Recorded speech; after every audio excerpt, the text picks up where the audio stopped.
Hey, raise your hand if you've ever drunk alcohol on a golf course. Raise your hand if you've seen this video right here. And now comment down below if you're here from Mr. Short Game's podcast or from his channel. If you haven't watched that episode with him, go check it out because it's a great conversation with a ton of legal info. But if you know America's Attorney, then you know that I kind of like to expose YouTubers when they're up to no good. So let's do a deep dive right now into the Bob Does Sports and Rick Shields collaboration, 36 pints of Guinness in 9 holes. Wow. Now, if you don't know Rick Shields, he's basically the legal eagle of YouTube golf. And if you don't know Bob Does Sports, they're kind of new on the scene, but they are already an institution. But a couple weeks ago, they maybe broke the law. Let's start off with the obvious, okay? We've got public intoxication. If you watch my podcast with Matt, then you'll see us break down roughly what the player's blood alcohol level should have been with the amount of alcohol that we saw them drink in the video. So could the players, the golfers, be charged with public intox in some ways? I mean, near the end of the video, you can see that they are very much impaired. However, to be charged with public intox, it's not enough to just be drunk. You need to actually cause a disturbance, like to bother other people, to harass them, to cause problems. This is 100% not guilty. They were just having fun. They didn't hurt anyone. I'm telling you, as America's Attorney, they are not getting charged with public intox. It's not happening. If they did get charged, they get acquitted, and I would be happy to represent them for free, except that it's in Scotland, and I'm not licensed there. But now let's move on to the second potential charge from that Bob Does Sports video. Drunk driving. Now, this is AKA as DWI, DUI, OWI, etc. You know, and I know that the legal limit for blood alcohol is 0.08, right? This refers to the amount of alcohol in your blood as a percentage. And you and I also know that if you're caught driving a car above that blood alcohol limit, you will almost certainly be arrested, booked, and you'll end up having a trial unless you plead guilty. So what do we make of this situation in which we can all see the golfers drinking heavily and then Rick and Joey Cold Cuts driving the golf carts? Well, you can see what I had to say about it on Matt's podcast right here. The answer to the question is it a DUI to drive a golf cart impaired on the golf course property? Is 100% yes, and in every single state in the U.S. It's totally illegal. Yeah. So it is a DUI to drive while intoxicated on the golf course. Yeah, even if it's a private club and even if you own the golf cart, it's illegal because it's a motorized vehicle and you're impaired. And so like obviously you know how many people's days you're ruining right now? No. A lot of people are like, yeah, man, I'm lawless. I love it.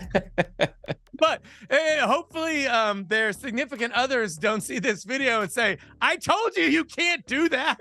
Legally, can somebody go back and say, okay, you drank 9 Guinness, you weigh X amount of pounds, by, even conservative estimates, we're going to put you way over the legal limit of alcohol consumption based on just formulas. Can we, retroactively come after you and give you a DUI citation? Dude, you have a dirty mind. I'm just asking. I'm just a question guy. Because yes, a wicked prosecutor could do that and say, you know what? We didn't think we'd be able to build a case here, but you uploaded all the evidence that we need. In fact, in that video of the 36 I'm beers, sorry, Bob. I'm sorry. Of the 36 beers, I believe 35 of them were consumed on camera. And somebody picked up extra for Fat Perez because he didn't like Guinness. So somebody drank more than 9. Yeah. So FP's probably in the best position to take it to a jury and say, look, I only had 7, not 8. And so I'm not guilty. But we got to roll the tape again, which I watched that video when it came out. And so it's not fresh enough on my mind. Who was driving the carts? Do you remember? I'm just looking at it real fast. We got behind the wheel, we got Rick is driving Fat Perez. And that's a bad deal for Rick. So That's a Rick's bad deal for Rick's Rick. toast, and then we got Bob driving. No. Then we got Joey Cold Cuts is driving the other cart with Bob on it. Bob. Was Joey the one that drank the extra one? Yeah. So Joey drank extra for Fat Perez. Yeah. I think he picked up his slack. So Joey's not only drinking more, he's driving. And Rick's driving the other car. So Rick and Joey. So technically, evil prosecutor guy can say, hey, you gave us all the evidence. Here you are drinking 10, 9, whatever it is, Guinness in X amount of time. We're going to subpoena your raw footage and really get a timestamp. We're going to weigh you. We're going to do all this stuff. Professional editors made it clear exactly what happened here.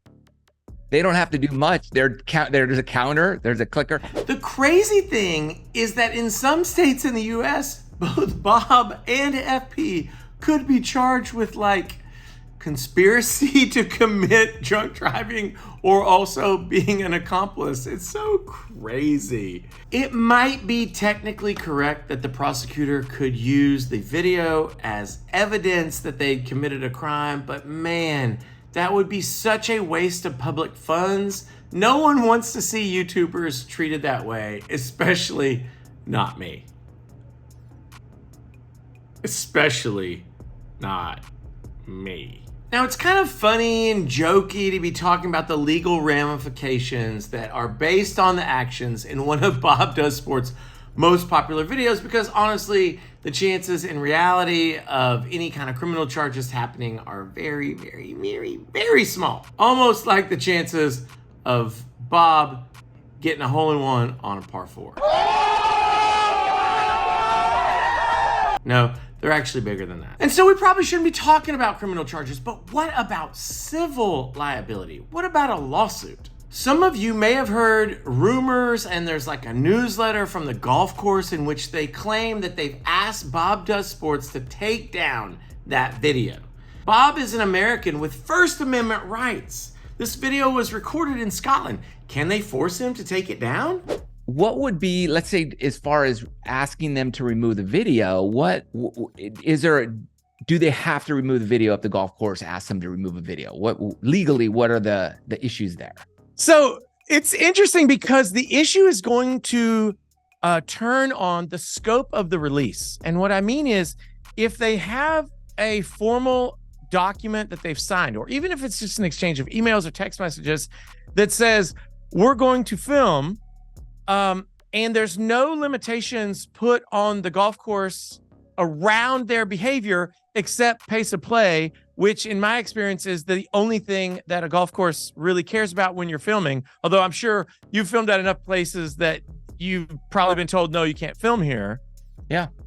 Yeah. But pace of play. Yeah. So pace of play, I'm thinking about the amount of alcohol they consumed, and I've assumed that they kept pace of play. And that's one of the ways that I am thinking about it in order to calculate, are they impaired or not? So the answer is, if they didn't have a specific document that created the parameters for how they were going to use the permission to film on the course, then the golf course doesn't have the right, not the legal right, meaning like they can't enforce taking it down, except to the extent that they may have exceeded the stated permissions that regular golfers have in the way that the golf course is used. And there can be, well, I'm talking too much, but there can be two ways that can happen in this instance.